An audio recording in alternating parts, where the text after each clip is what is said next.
Assalamualaikum warahmatullahi wabarakatuh. Di sini kita akan menjelaskan hasil kerja kita.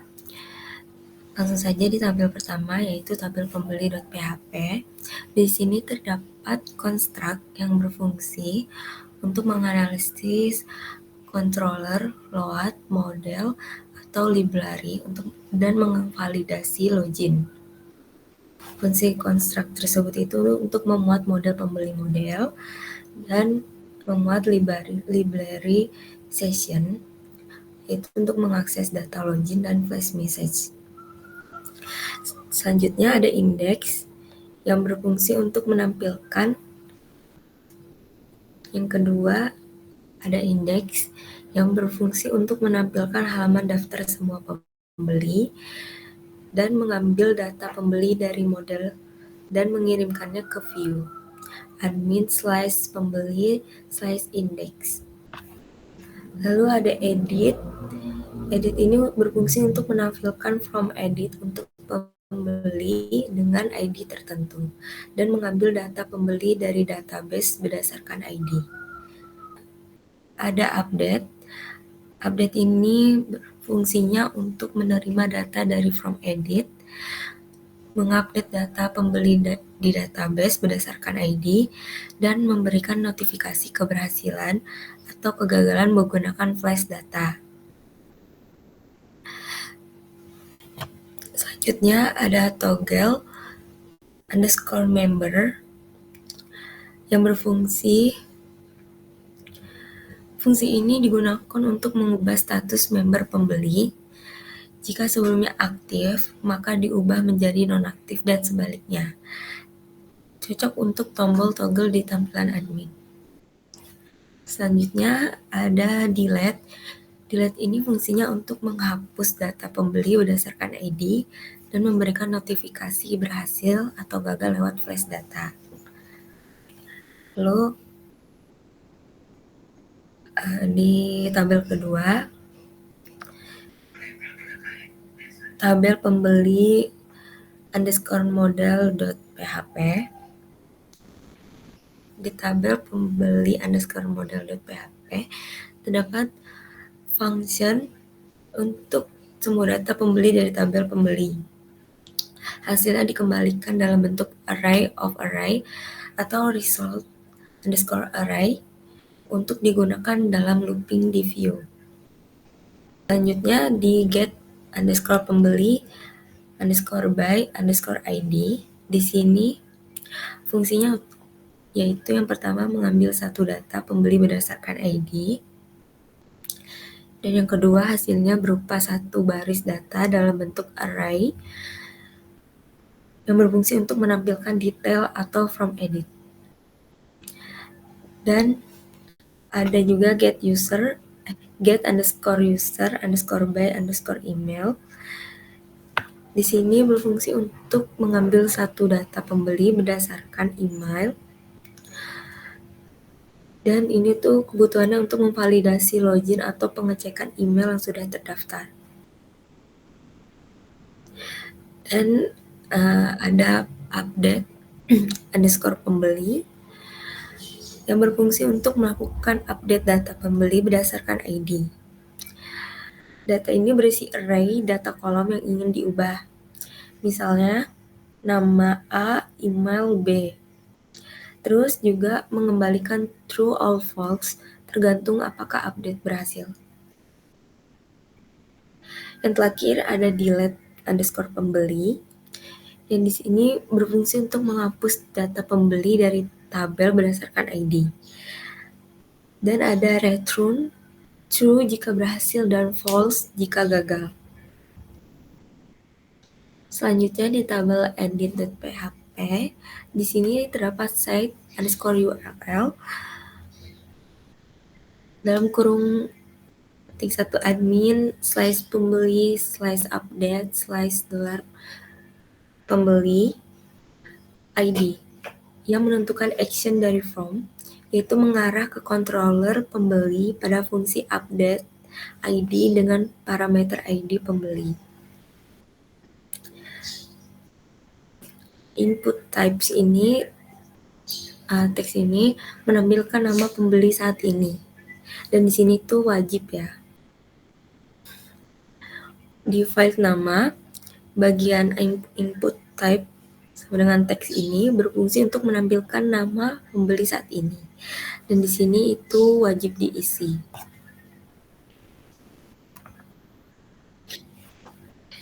Lalu file email, input type sama dengan email ini sama dengan name sama dengan email.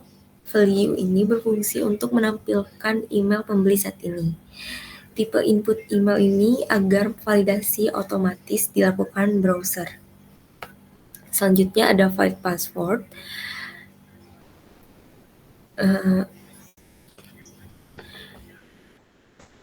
Di sini tidak menampilkan password lama, itu untuk demi kenyamanan. Admin harus memasukkan password baru saat update. Selanjutnya ada di file member, select name sama dengan member, option value sama dengan aktif. Di sini drop down untuk memilih apakah pembeli saat ini aktif atau non aktif sebagai member. Di sini akan otomatis memilih opsi berdasarkan status pembeli saat ini. Selanjutnya nomor HP. Di sini wajib diisi dengan nomor HP pembeli saat ini.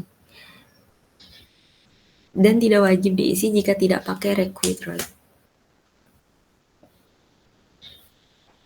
Terakhir, ada alamat yang menampilkan alamat yang sebelumnya disimpan di database. Di tabel index.php terdapat flash data yang bertujuan untuk menampilkan pesan sukses atau gagal setelah admin melakukan aksi seperti edit, hapus, toggle member. Dan ini menggunakan flash data dari session. Oke. Selanjutnya di bagian body ini berfungsi untuk data pembeli ditampilkan satu persatu. Jika ada data kosong seperti nomor HP atau alamat akan ditampilkan.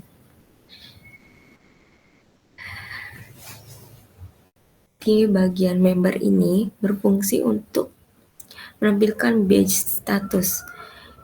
Hijau jika aktif dan merah itu untuk non-aktif. Ini juga terdapat edit, hapus, toggle member. Toggle member ini berfungsi untuk tombol yang akan menyesuaikan status member. Jika aktif, akan menunjukkan tampilan tombol nonaktif. Jika nonaktif, akan menunjukkan tombol aktifkan. Dan di bagian hapus ini dilengkapi konfirmasi sebelum menghapus. Di bagian raja ongkir ini terdapat construct yang berfungsi untuk menjalankan otomatis saat controller dipanggil dan memuat model raja ongkir underscore model yang nanti berfungsi untuk berkomunikasi dengan API lokasi. Dan di sini juga terdapat source location yang berfungsi yang pertama untuk menerima keyword dari parameter get dan yang kedua memuat model raja ongkir underscore model lagi. Terus yang ketiga memanggil fungsi source location di model dengan parameter keyword untuk mencari lokasi. Jika gagal, maka akan muncul log error. Dan hasil dari model dikembalikan dalam format JSON untuk dikonsumsi AJAX di frontend. Selanjutnya ada raja ongkir underscore model.php. Terdapat properti privat yang berfungsi untuk API key dalam base URL untuk mengakses API commerce dan disimpan sebagai variabel private agar tidak bisa diakses dari luar kelas. Selanjutnya di fungsi child calculate cost. Ini berfungsi untuk menghitung ongkos kirim. Yang pertama ada origin, selanjutnya ada destination, ada weight, dan courier. Dan ini menggunakan array dari data, harga, dan estimasi ongkir. Terdapat payment.php. Yang pertama ada construct. Construct ini berfungsi untuk memuat model, keranjang, underscore model, pembeli underscore model, pesanan underscore model, dan raja ongkir underscore model. Membuat library Mitrans untuk snap token, session, dan helper ULL. Yang kedua, ada script snap token yang berfungsi untuk mengambil data pesanan dari POS, termasuk potongan kupon dan alamat, penyimpanan sementara data pesanan ke tabel pesanan dengan status pending, membuat snap token Mitrans berdasarkan parameter order underscore ID dan gross underscore amount. Lalu menyimpan data pesanan ke dalam session pending underscore order, termasuk data per toko, dan ongkirnya juga. Jika berhasil akan merespon snap token dan order underscore ID dalam bentuk JSON. Selanjutnya ada handle payment success atau sukses. Fungsi ini untuk mengambil session pending underscore order dan memastikan order underscore ID valid. Selanjutnya akan saya serahkan ke teman saya.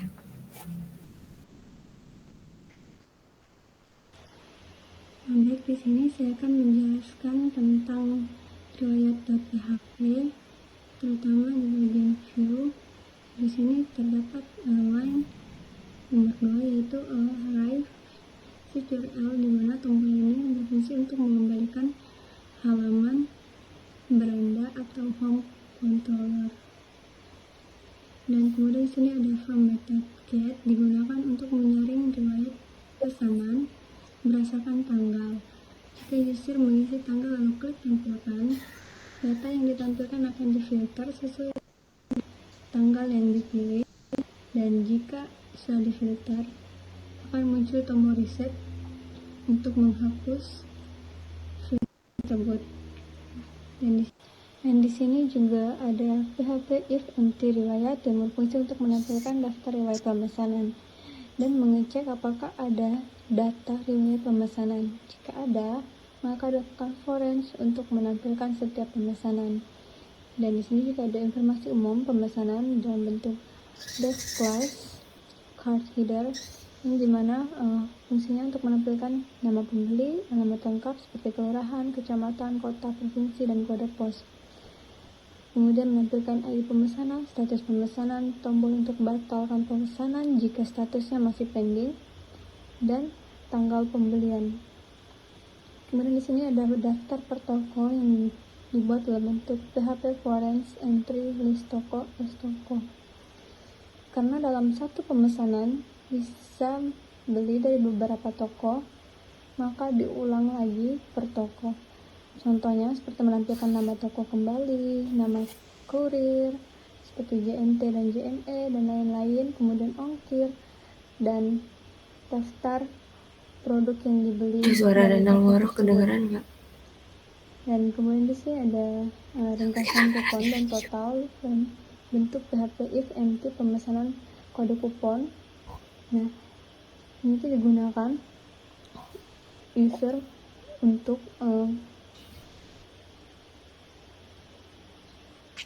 ini digunakan jika user menggunakan ini atau kupon saat check out, akan ditampilkan kode kupon dan jumlah pemesanannya, dan di bawahnya terdapat total pembayaran akhir yang harus dibayar oleh pembeli.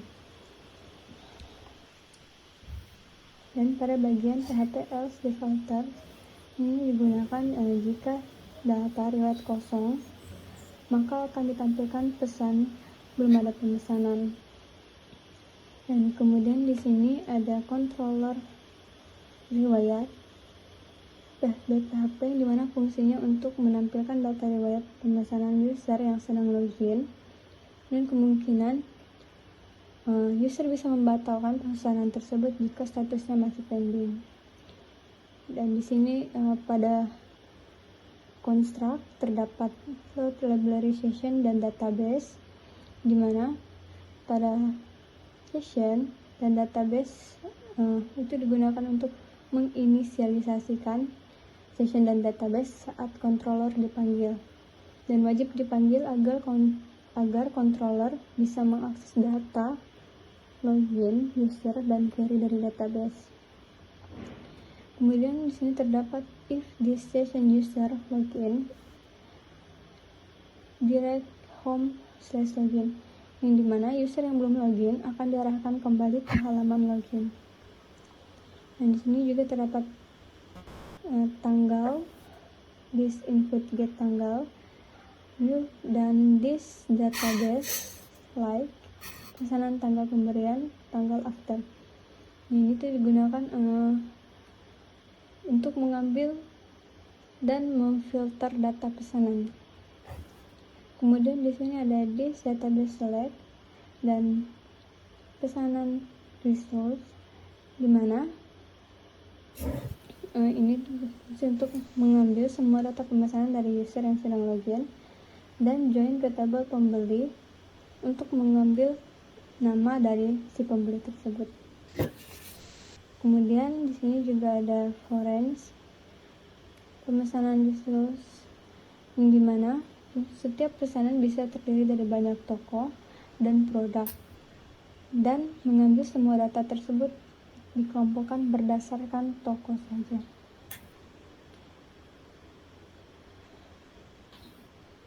Dan kemudian di sini ada riwayat, di mana data akhir yang akan dikirimkan ke view berisi informasi pesanan dan daftar toko dan produk dalamnya.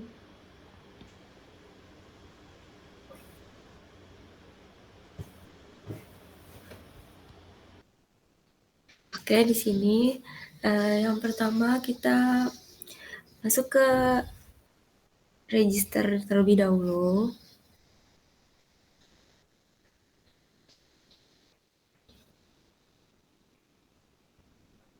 Namanya siapa? Oke.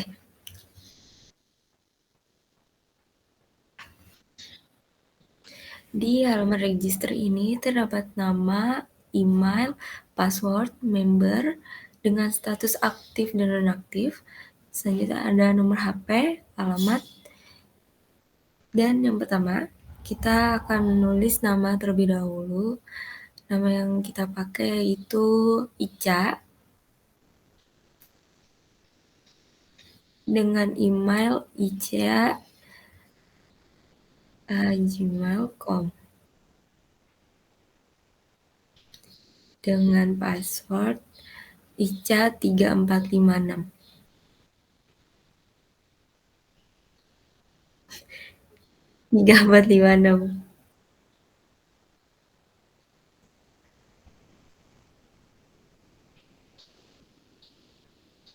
Dengan alamat dari Klaten. Lalu simpan. Terus di kategori terdapat 4 kategori. Yang pertama ada outfit casual, skincare, furniture, estetik, dan outfit hiking. Ini kita akan check out, melihat detail dari mana skincare atau apa. Oke.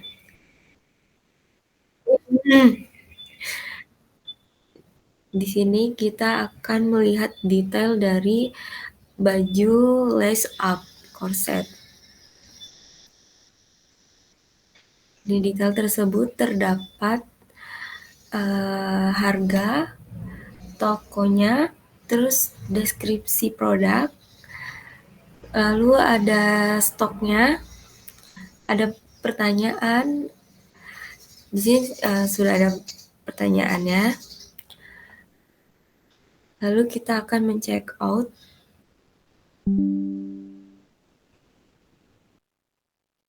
Jadi ulang ya. Di toko ini terdapat nama toko, harga, deskripsi produk, stok, pertanyaan. Di sini juga terdapat pertanyaan sebelumnya. Kita akan menulis pertanyaan terlebih dahulu.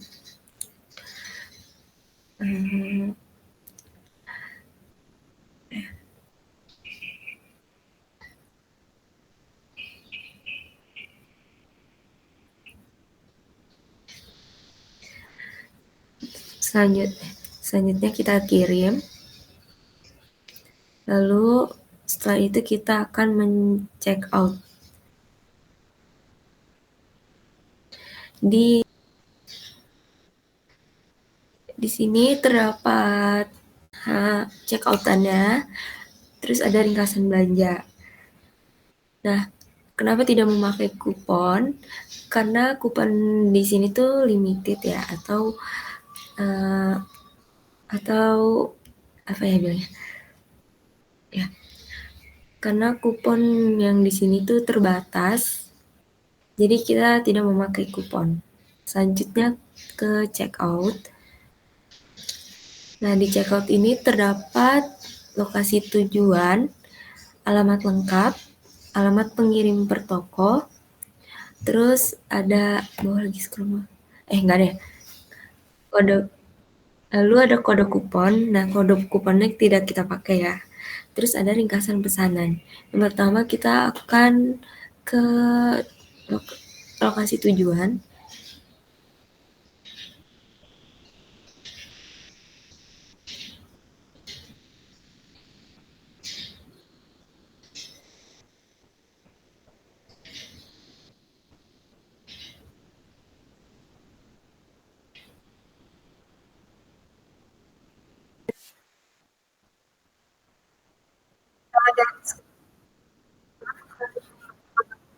Oke. Sekarang kita akan lanjut ke pembayaran. Kita pakai apa?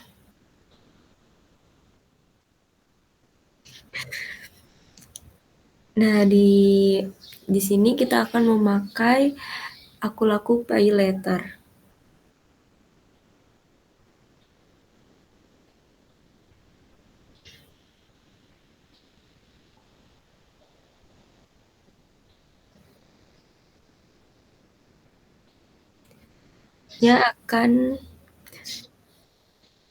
Selanjutnya akan saya serahkan ke teman saya.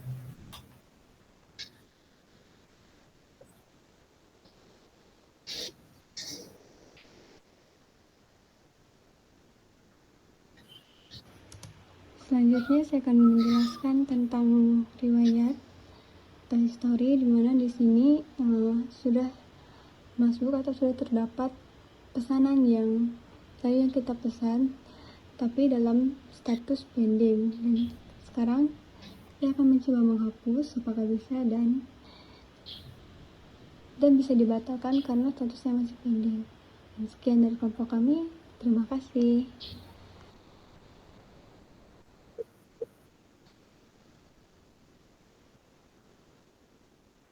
Terima kasih.